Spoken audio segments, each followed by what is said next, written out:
BJP की एक और लिस्ट जारी कर दी गई है। महाराष्ट्र और कर्नाटक के एक उम्मीदवार के नाम का ऐलान बीजेपी की तरफ से किया गया है। तो बीजेपी की तरफ से ये 7वीं सूची है जो जारी की गई है। इस सूची में महाराष्ट्र और कर्नाटक के एक उम्मीदवार का ऐलान किया गया है। तो महाराष्ट्र के एक सीट का ऐलान है यहाँ पर और कर्नाटक के भी एक सीट का ऐलान। प्रत्याशी का नाम यहाँ पर इस सूची में 7वीं सूची है जो बीजेपी की तरफ से जारी की गई है। अमरावती से नवनीत राणा को टिकट दिया है बीजेपी की तरफ से और चित्रदुर्ग से गोविंद करजोल को। और अमरावती वो सीट जिस पे लगातार लोगों की निगाहें थी और इस सीट को लेकर के नवनीत राणा का नाम पहले भी आ रहा था और अब नवनीत राणा को बीजेपी की तरफ से जगह दी गई है, उन्हें उम्मीदवार बनाया गया है। अक्षय मेरे सहयोगी मेरे साथ कनेक्ट हो गए। अक्षय, एक तरीके से कह सकते हैं कि नवनीत राणा को जो उन्होंने किया है बीजेपी के लिए और जिस तरीके से मुखर रही हैं उसका तोहफा बीजेपी ने दिया है नवनीत को।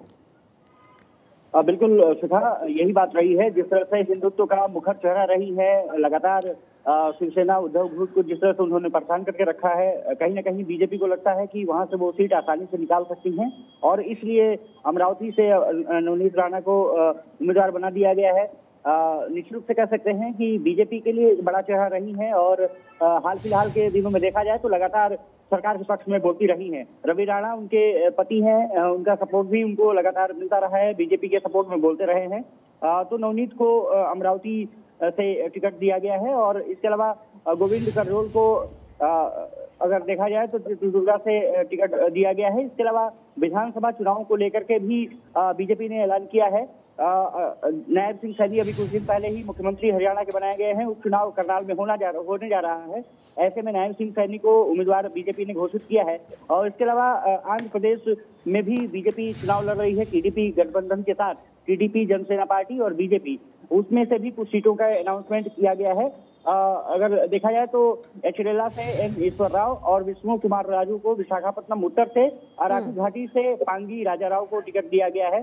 तो आंध्र प्रदेश के लिए भी उम्मीदवारों की घोषणा भारतीय जनता पार्टी ने कर दी है और 21 टोटल सीटों पर चुनाव बीजेपी को लड़ना है। तो उसमें से 10 सीटों पर उम्मीदवार घोषित कर दिए हैं। माना ये जा रहा है कि जल्दी ही और उम्मीदवारों की भी घोषणा कर दी जाएगी। लेकिन ये कहा जा सकता है कि जिस तरह से नवनीत राणा ने बीजेपी का सपोर्ट किया, बीजेपी ने भी उनको सपोर्ट करने का निर्णय लिया है। चलिए ठीक है अक्षय, बहुत बहुत शुक्रिया इस तमाम जानकारी के लिए।